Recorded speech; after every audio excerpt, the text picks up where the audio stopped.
মাদকের যে অপকারিতা। 6 নম্বরে আল্লাহর ইবাদত থেকে বাধা দান করে। 7 নম্বরে নামাজ থেকে বাধা দান করে।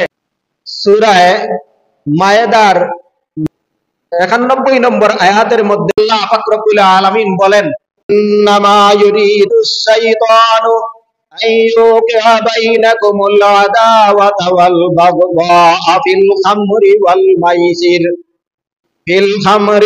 মাইসিরি ওয়া ইয়াসুদ্দাকুম আন যিকরিল্লাহি ওয়া আনিস সালাতি ফাহাল আনতুম মুনতাহুন।